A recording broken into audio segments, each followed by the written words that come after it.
रात के 12 बज रहे थे। दिनेश जंगल से अपनी प्रेमिका राधा से मिलने जा रहा था। राधा उसी के गांव की एक सुंदर लड़की थी, लेकिन किसी को पता ना चले, इसीलिए वो दोनों रात को जंगल में मिलते थे। दिनेश एक चट्टान पर बैठ गया। ये परफ्यूम तो काफ़ी अच्छी है। हे भगवान, अब बस राधा को भी ये परफ्यूम पसंद आ जाने दो, दिनेश ने खुद से कहा। वो उसी जगह राधा का इंतजार कर रहा था, लेकिन तभी एक लाल साड़ी पहनी सुंदर स्त्री पेड़ के पीछे से दिनेश को देखने लगी। तो ये महक इसके कपड़े से आ रही है। हाय, ये दिखने में भी कितना सुंदर है। कहाँ रह गई ये राधा?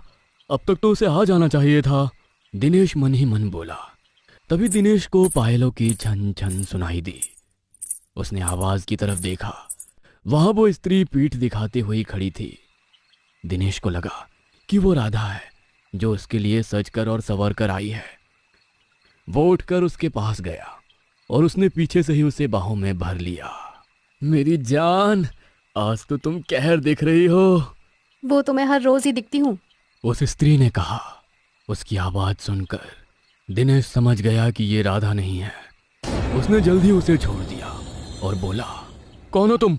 वो स्त्री पीछे मुड़ी। वो दिखने में काफी सुंदर थी। कुछ देर तक तो दिनेश उसके चेहरे को निहारता ही रहा, लेकिन राधा का ख्याल मन में आते ही वो होश में आ गया। मैं सुंदरा हूँ, एक यक्षिणी। यक्षिणी? मतलब मैं इंसान नहीं हूँ। मैं यक्ष जाति की हूँ, जो इंसानों से ताकतवर होते हैं, और कुछ लोग हमारी पूजा करते हैं। यह सुन दिनेश के होश ही उड़ गए। वो बस यक्षिणी को देखने लगा। यक्षिणी उसके पास आई और उसके आंखों में देखकर बोली, आज पूर्णिमा की रात है और मैं तालाब में स्नान करने जा रही थी। आज काफी पावन दिन है। चंद्रमा के उजाले में तालाब में स्नान करने से हमारी आयु बढ़ती है। तो आप मुझे ये क्यों बता रही हैं?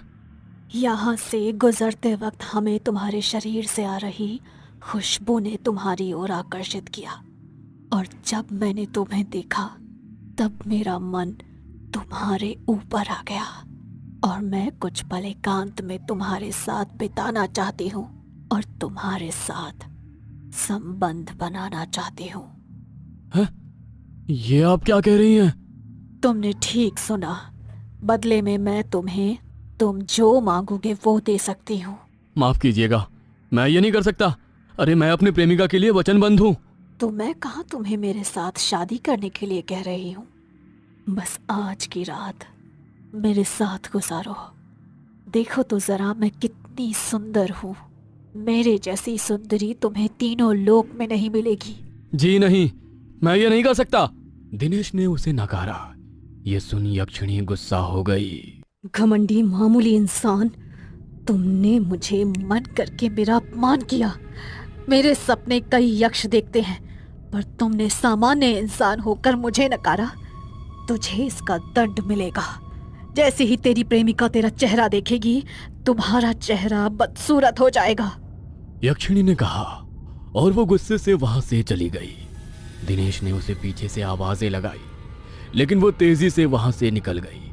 वो काफी तनाव में आ गया। तभी उसके पीछे से राधा की आवाज आई। दिनेश! राधा की आवाज सुनकर दिनेश कुछ भी सोचे समझे बिना ही मुड़ा, और जैसे ही राधा ने उसे देखा, उसका चेहरा बदसूरत हो गया। ये देख राधा काफी चौंक गई। ये तुम्हें क्या हो गया दिनेश? तुम्हारा चेहरा अचानक से बदसूरत कैसे हो गया?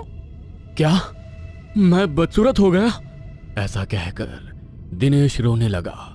उसे समझ नहीं आया कि उसे यक्षिणी का श्राप लग चुका है। उसके बाद उसने राधा को घटी घटना के बारे में बताया।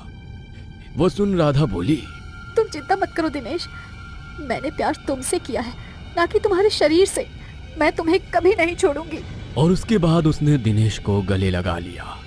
ये सब यक्षिणी एक पेड़ के पीछे से देख रही थी। वो गुस्सा हो गई।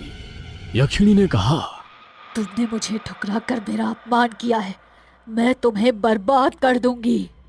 दूसरे दिन दिनेश राधा के घर के सामने से गुजर रहा था कि तभी उसने देखा कि राधा के घर के बाहर भीड़ लगी हुई थी। क्या हुआ भाई साहब, अरे कल रात राधा बिटिया ने फांसी लगाकर खुदकुशी कर ली। मरने से पहले उसने अपने चेहरे को नाखूनों से कुरेद कुरेद कर चीर डाला। शायद उस पर किसी चुड़ैल का साया था, इसीलिए उसने ऐसा किया, वरना राधा बिटिया कभी ऐसा नहीं कर सकती थी। ये सुन दिनेश रो पड़ा। वो समझ गया कि ये सब उसी यक्षिणी का किया कराया है। उसी ने दिनेश से बदला लेने के लिए राधा की हत्या कर दी। वैसे बेटा, तुम कौन हो?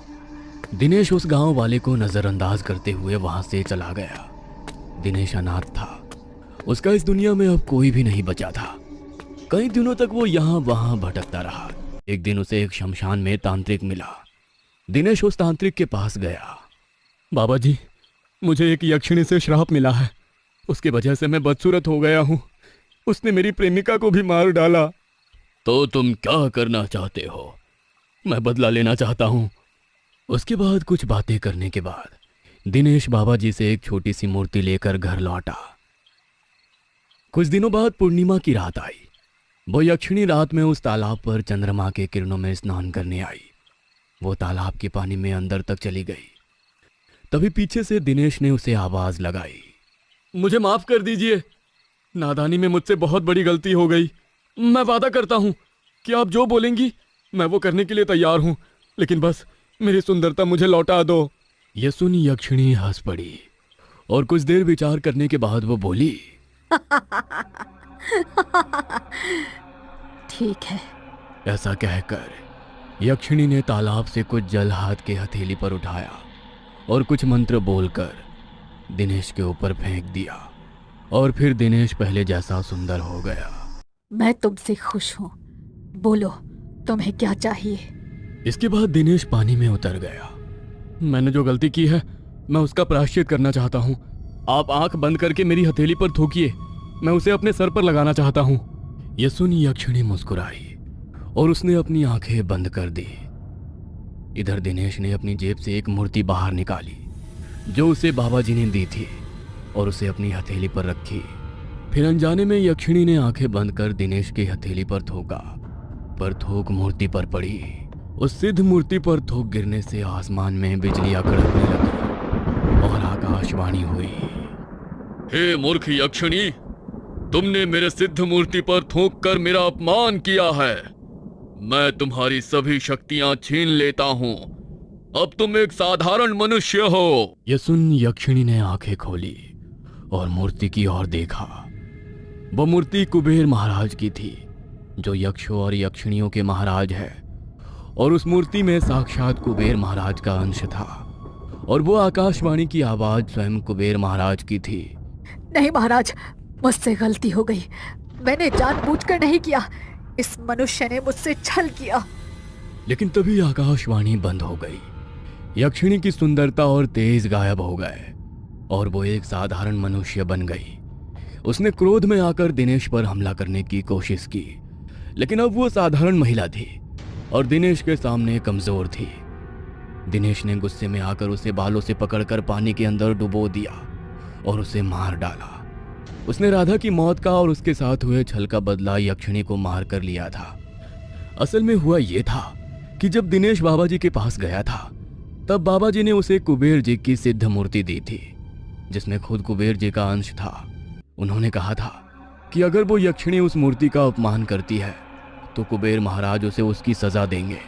उसके बाद उन्होंने बताया कि तुम यक्षिणी की इच्छा पूरी कर दो, उसके बाद वो तुम्हें तुम्हारी इच्छा पूछेगी, तब तुम उसे आंखें बंद कर हथेली पर थूकने के लिए कहना।